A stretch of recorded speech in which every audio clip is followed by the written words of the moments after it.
नमस्कार मित्रों, astro adviser में आपका एक बार फिर से स्वागत है। लाल किताब एस्ट्रोलॉजी सहज पद्धति है। ये ज़्यादा जटिल नहीं है और जटिल नहीं है इसलिए सहज से समझ भी आती है। और समझ ही नहीं आती, लाल किताब के छोटे छोटे उपाय हैं, बेहद प्रभावशाली साबित होते हैं। इसकी इसी प्रभाव क्षमता के कारण आपने अनुभव किया होगा पिछले 50-60 सालों में लाल किताब की प्रसिद्धि, लाल किताब की जो लोकप्रियता है भारत के छोटे से हिस्से पंजाब, हरियाणा, हिमाचल से निकल के पूरी दुनिया में फैल गई है। पूरी दुनिया में इसकी लोकप्रियता निरंतर बढ़ती जा रही है और इसके पीछे 2-3 कारण हैं। पहला कारण तो यही है कि इसके उपाय सहज होते हैं, हमें समझ आए ना आए, लेकिन इसके प्रभाव बहुत चमत्कारी होते हैं। इनके उपायों को हमने अपनी जो जीवन पद्धति है, जिसे हम नियमित देखते हैं, भोगते हैं, उससे उठाया है। और इसीलिए क्योंकि इसके पीछे हमें कोई ज़्यादा बेहद जटिल कर्मकांडों की मदद नहीं लेनी पड़ती, कोई ज़्यादा खर्चा नहीं उठाना पड़ता, क्योंकि इसके उपाय सहजता से घर में उपलब्ध वस्तुओं से हो जाते हैं। और बहुत सारी विघ्न बाधाएं, जैसे इंजेक्शन, दर्द का इंजेक्शन होता है, लगाते लगाते दर्द गायब हो जाता है। ज़्यादातर मामलों में तो हो ही जाता है, कुछ लोगों में दर्द का इंजेक्शन काम नहीं करता, वो अलग कारण हो सकता है। तो ऐसे ही लाल किताब के अधिकांश प्रयोग दर्द के इंजेक्शन से सब प्रभाव दिखते हैं और छोटे छोटे प्रयोग हैं। वैसे मैं बता दूं, इसका संबंध पंजाब में रहा है और पंजाब में जब 47 में आज़ाद होने वाले होते थे, उससे कुछ वर्ष पहले जो लाल किताब अस्तित्व में आई। वैसे इसका अस्तित्व तो मेरे जो अनुसंधानमत कार्य हैं उसमें तो इसकी सूत्र तो हजारों साल प्राचीन जाते हैं, क्योंकि वो वही भूमि रही है जो ज्ञान विज्ञान का प्रकाश सर्वत्र फैलाती रही है। उसी भूमि से विदेशी क्रांता भी भारत में हावी होते रहे और उन्होंने भारत के ज्ञान विज्ञान को नष्ट करने का कार्य भी किया है। लेकिन उथल पुथल का ये आयाम चलता रहता है। तो लाल किताब के जो छोटे छोटे उपाय हैं बेहद प्रभावशाली हैं। लाल किताब में सबसे पहले तो कहा गया है कि अपने माँ बाप का आशीर्वाद लेके अपने माँ बाप की अनुकंपा बनाए रखने के लिए हमें कार्य करना चाहिए। माँ बाप दुखी ना हो, घर के अन्य जो सदस्य हैं उनको आपके व्यवहार से किसी तरह की परेशानी ना हो, आप अपने उत्तरदायित्व को सही तरह से निभा पाएँ, ये सबसे पहला कर्तव्य है। क्योंकि इससे घर परिवार में प्रेम और वात्सल्यता का माहौल बना रहता है, एक दूसरे की मदद करते हैं और एक दूसरे की मदद करेंगे तो निरंतर जीवन में आगे बढ़ते रहते हैं। क्योंकि रुकावटें आती हैं, लेकिन रुकावटें आएँ तो और घर के निजी अपने लोग यदि हमारे साथ रहें तो वो कमियाँ, वो रुकावटें दूर हो जाती हैं। तो सबसे पहले है हमें माँ बाप का आशीर्वाद लेना चाहिए, और जिसके ऊपर माँ बाप का आशीर्वाद है उसके जीवन में उन्नति करने के लिए, आगे बढ़ने के स्रोत हमेशा खुले ही रहते हैं। वैसे आजकल के युवा ये अनुभव करते हैं कि वो यदि अच्छी एजुकेशन ले लेते हैं, अच्छी एजुकेशन के बाद वो बड़ी बड़ी कंपनियों में नौकरी भी हासिल कर लेते हैं, विदेश चले जाते हैं, तो उनको ये लगता है कि शायद वो अपने पुरुषार्थ से, अपनी योग्यता से, अपनी क्षमता से वहाँ तक पहुँच पाए। लेकिन उनका ये सोचना थोड़ा गलत है, क्योंकि उनसे भी ज़्यादा योग्य बच्चे पीछे रह जाते हैं, क्योंकि उनके माँ बाप के पास वो साधन नहीं होते, वो एफर्ट्स नहीं होते कि वो उनकी ज़रूरतों को पूरा कर सकें, और इसीलिए वो बच्चे रह जाते हैं।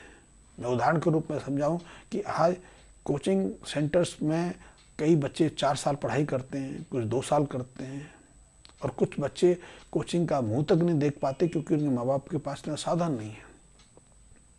और यदि वो उनके मुकाबले थोड़ा पीछे रह जाएं, हो सकता है जो कोचिंग में हैं उनको अच्छे कॉलेजों में, अच्छे इंस्टीट्यूट में सहजता से सीट मिल जाती है और वो उनको अच्छी नौकरियां भी मिल जाती हैं। लेकिन क्या उनकी योग्यता उन पर हावी हो जाती है क्या? यदि उनको भी ये साधन मिले होते तो हो सकता है वो उनसे भी बहुत आगे होते। और ऐसे बहुत एग्जाम्पल हमारे सामने हैं, जिन लोगों को कोचिंग जाने के अवसर नहीं मिले, फिर भी वो अपने निजी परिश्रम से अच्छे डॉक्टर बने। डॉक्टर बने नहीं, उन्हें विश्व विख्यात ख्याति प्राप्त की, इंजीनियर बने और विश्व में नाम कमाया। तो इसको ये सोचना कि हम अपनी क्षमता से आगे बढ़ते हैं, ये हमें त्याग देना चाहिए। हमारे माँ बाप का पुरुषार्थ हमारे पीछे मुख्य कार्य करता है। और इसीलिए देखने में आया है कि जो माँ बाप का पुरुषार्थ 3 पीढ़ी तो चलता है। माँ बाप ने कठिन परिश्रम किया होता है, बच्चों को स्थापित करते हैं, सेटल करते हैं।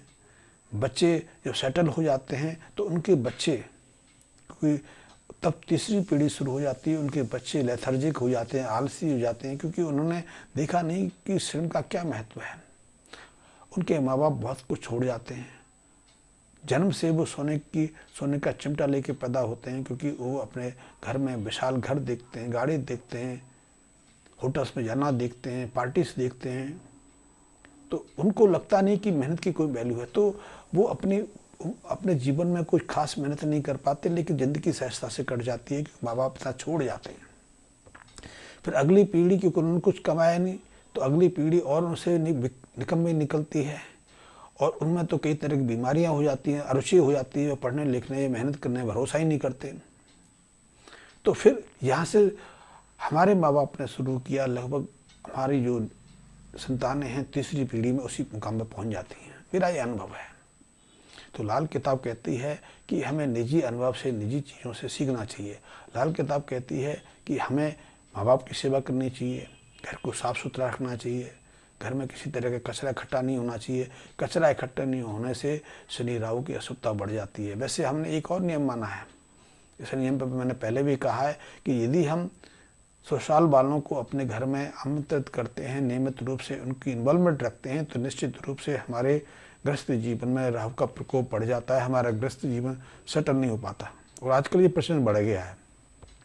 इसके अलावा हमने एक नियम बनाया है कि हम अपने दिन की शुरुआत गऊ ग्रास के साथ में, कुत्ते की सेवा के साथ में, कौओं को कुछ खाने के लिए देने के साथ करते हैं, मछलियों को देते हैं। और कुत्ते का संबंध तो लाल किताब में केतु के साथ जुड़ा गया है। केतु एक ऐसा ग्रह है जो बहुत तीव्रता में प्रभाव दिखाता है। केतु पुत्र का कारक भी है, और हमें राजनीति में या व्यापार के क्षेत्र में श्रेष्ठ स्थिति पहुंचाने का कारक भी है। यदि हमारी जन्म कुंडली में केतु सही है, और केतु को सही रखने के लिए हमें कुत्तों की सेवा करनी चाहिए, कुत्तों को कुछ ना कुछ खाने को देना चाहिए, कुत्ता पालना चाहिए। लेकिन आज कुत्ते पालने में भी हमने एक नया आयाम ढूंढ लिया है। लेकिन जब लाल किताब का सृजन हो रहा था, संग्रह हो रहा था, तब ऐसी स्थितियाँ नहीं थी। आजकल तो हम कुत्ता खरीद के लेके आते हैं। खरीदी चीज़ और पाली चीज़ में फ़र्क होता है। जो चीज़ हम खरीदते हैं उसकी हम साज संभाल देखभाल ज़्यादा ध्यान से कर पाते हैं, उसके साथ हमारा स्वार्थ जुड़ जाता है। और जितना महंगा कुत्ता, जितनी महंगी वस्तु, उससे हमारा अहंकार भी जुड़ जाता है। अहंकार जुड़ना, स्वार्थ जुड़ना राहु और शनि का मेल करा देता है। वो हमें वो फल नहीं देता है जो हम सहज रूप से गली में, मोहल्ले में या स्वच्छंद घूमने वाले कुत्तों की सेवा से प्राप्त कर सकते हैं। तो ये बात हमें दिमाग पर रखनी चाहिए कि यदि आपने कुत्ता खरीद के पाला है तो उससे आपको केतु से कोई मदद नहीं मिलने वाली है, क्योंकि आप उसे अपने बिस्तर पर रखेंगे, अपने डाइनिंग टेबल पर बैठाएंगे। वो स्वच्छंद, वो एक तरह से पिंजड़े में किया हुआ शेर का भाव करता है, इसीलिए वो अपनों को काटता है। आपने देखा होगा पालतू कुत्ते अपनों को काटते हैं, अपने बच्चों को काट लेंगे, अपने माँ बाप को काट लेंगे, घर के अन्य सदस्यों को काट लेंगे, अतिथियों को। लेकिन यदि आपने गली मोहल्ले की किसी कुत्ते को पाला है तो वो हमेशा आपका वफादार रहता है, वो कभी ऐसी गलती नहीं करता, वो समझदार भी ज़्यादा होता है। तो कुत्तों को पालना है तो इस बात में आप ध्यान रखें कि आपने जो गली मोहल्ले में स्वच्छंद घूमने वाले उनको सेवा करना है, उनको खाना पानी देना है। मछलियों के संबंध में भी है, आजकल एक प्रचलन शुरू हो गया है, घर में लोग एक्वेरियम बना लेते हैं, कछुआ पाल लेते हैं, लेकिन ये अशुभता का प्रतीक है। मछलियाँ स्वच्छंद वातावरण में, स्वच्छंद तालाब सरोवर में ही खुश रहती हैं, और वहीं उनको आपको खाने को देना चाहिए। यदि शनि को प्रसन्न रखना है, अपने जीवन की जो विघ्न बाधाओं को हटाना है, जीवन में आने वाले उथल पुथल को मिटाना है, समाप्त करना है, तो स्वच्छंद मछलियों को ही भोजन देना बहुत ज़रूरी है। यदि आप घर में पालेंगे तो इससे आपके जीवन में रुकावटें पैदा होंगी। इसी तरह यदि आपने कुत्ता घर में पाला है, आपने देखा होगा, आप अनुमान करके देखिए, आप अध्ययन करके देख लीजिए, जो कुत्ता पालते हैं उनका जीवन धीरे धीरे एकांतिक होता चला जाता है। वो लोग अपने घर परिवार से, अपने माँ बाप से, भाई बंधुओं से, यहाँ तक कि पुत्र और जीवन साथी से भी कटने लग जाते हैं, और ऐसे लोगों का जीवन अंत में उनका ये एकमात्र जीवन साथी कुत्ता बच के रह जाता है। वो ना तो सामाजिक रहते हैं, ना पारिवारिक रह पाते हैं। इसलिए खरीदा हुआ कुत्ता पालना केतु को निर्बल करता है, आपके जीवन की खुशियाँ छीनता है। इस बात को हमेशा दिमाग में रखना चाहिए। कछुआ स्वतंत्रता पूर्वक किसी नदी सरोवर में ही शोभा देता है। आप घर में पालेंगे तो इसका अर्थ है कि आप मुसीबतों को अपने घर आमंत्रित कर रहे हैं। कछुआ पालने की, मछलियाँ घर में पालने की ये प्रवृत्ति है, वो चीन से आई, फेंगशुई से आई, चाहे वो कहीं से घूम के आई हो। वहाँ इसको पालना व्यापारिक रूप से वो इसलिए नहीं पालते कि उससे संपन्नता पाएंगे, लेकिन उन्होंने संपन्नता पाई क्योंकि उन्होंने बना बना के विदेशों को भेजा। विदेशों में चाहे यूरोप हो, अमेरिका हो या भारत हो, लोगों ने अपने घरों में कछुआ या मछलियाँ सजा दी और मुसीबतें मोल ले ली। और ज़्यादातर लोगों का ऐसा ग्रस्त जीवन डिस्टर्ब रहा। व्यापार में डिस्टर्बेंस देते हैं इस चीज़। तो छोटी छोटी चीज़ें, लाल किताब बहुत प्रभावशाली है। लाल किताब कहती है उसी के अनुसार हमें चलना चाहिए। तो जो तालाब सरोवर की मछलियाँ हैं उनको चारा देने से हमारे जीवन की बहुत सारी रुकावटें दूर हो जाती हैं। यदि व्यापार नहीं चल रहा है, घर गृहस्थी में कलह है, घर में बीमारी है, परिवार में एकरूपता नहीं है, बिना किसी बात के मुकदमेबाजी शुरू हो जाती है, पुलिस केस बन जाते हैं, तो ऐसे में मछलियों को चारा देना, मछलियों को खाना देना हमारे लिए बहुत उपयोगी हो सकता है। वैसे बहुत जगह मछलियों को खाना खिलाने से भी आजकल रोका जाता है। वो कहते हैं कि मछलियाँ को यदि आटा देंगे तो आटा उनके गले में फंस जाएगा। कुछ हद तक सही भी है, क्योंकि जो आटा मछलियों को हम आज दे रहे हैं उस गेहूँ में ग्लूटेन ज़्यादा रहता है, और ग्लूटेन तो हमें नुकसान करता है। हमारे अंतड़ियों में एक लेई की तरह से पक जाता है। लेकिन जब लाल किताब या ज्योतिष के ऐसे नियम निर्धारित किए गए थे, तब आज की तरह का गेहूँ नहीं होता था। वैसे गेहूँ मोटा होता था उस समय। गेहूँ के अलावा भी कई अन्य अनाज हैं जिनको हम स्वयं प्रयोग करते थे और उन्हीं को हम उनको प्रयोग कराते थे। तो इस बात को ध्यान रखना चाहिए। घर में यदि हम कुत्ता पालें, कुत्ता पालने से संतान बाधा दूर होती है। संतान से यदि हमारी बनती नहीं, संतान हमारी अनुशासित नहीं है, हमारी बात नहीं मानती, हमें परेशान करती है, संतान को लेकर हम परेशान रहते हैं, संतान की एजुकेशन में, पढ़ाई लिखाई में बाधा आ रही है, उनको उपयुक्त नौकरियां नहीं मिल रही हैं, तो ऐसे में हम, लाल किताब कहती है कि कुत्ते की सेवा करनी चाहिए, कुत्ता पालना चाहिए। कईयों को जिनको जिनको संतान कई वर्ष के बाद भी नहीं होती, तो उनको कहा जाता है कि घर में कुत्ता लेके आओ। और केतु की अशुभता के कारण कुत्ते की मौत भी कुछ दिनों के बाद हो जाती है, तो फिर कहा जाता है कि फिर 15 दिन के अंदर अंदर एक और कुत्ता लेके पालो उसे। लेकिन कभी ये नहीं कहा कुत्ता खरीद के लेके आओ। यदि आपके आसपास किसी कुतिया ने बच्चे दिए हैं तो आप वहाँ से अपनी पसंद का कुत्ता ले लीजिए। और कुत्ता लेने की आवश्यकता नहीं है। आप एक दिन किसी कुत्ते को कुछ खाने को, रोटी याद दे दो, 2 दिन दे दो, तो 2 दिन के बाद वो पालतू ही हो जाता है। वो आपके घर से बाहर नहीं निकलता, आपको पहचानने लगता है, आपकी सुरक्षा करने लगता है। और ऐसे में वो रात का चौकीदार भी काम करता है, दिन की चौकीदारी भी करता है।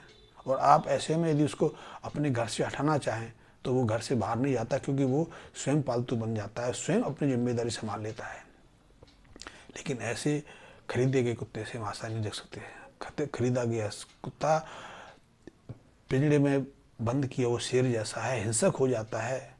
वो प्रत्यक्ष हिंसक भी होता है और अप्रत्यक्ष भी हमारे लिए कई तरह की विघ्न, बाधाएं, रुकावटें खड़ी करता है। हमारे जीवन की सुख संपदा को छीन लेता है और यहाँ तक कि हमें एकांतक जीवन, हमें एक अकेला रहने पर विवश कर देता है। लोगों की गृहस्थ जीवन से टूट जाते हैं। आप अनुभव करके देख लीजिए, आप पूरे देश में सर्वे करके देख लीजिए, जिन लोगों ने कुत्ता पाला है उनकी गृहस्थ जीवन में परेशानी खड़ी हुई है। लड़कियां विवाह करने को तैयार नहीं होती, विवाह हो जाता है तो इसी बात पर उनके संबंध टूट जाते हैं क्योंकि उनका पति कुत्ते की देखभाली नहीं करता। तो आप लाल किताब की उपयोगिता और समझिए। छोटे छोटे उपाय बहुत महत्वपूर्ण हैं। और यदि आप लाल किताब को जानना चाहते हैं, क्योंकि मैं लाल किताब पर थोड़ा बहुत कभी कभी देता रहता हूं, तो आप मेरे चैनल से जुड़े रहिए। अभी तक यदि आपने मेरे चैनल को सब्सक्राइब नहीं किया तो सब्सक्राइब भी कर लें। अधिकतम जानकारी के लिए आप मेरे मैसेज बॉक्स में कमेंट्स दे सकते हैं, अपना नंबर दे सकते हैं।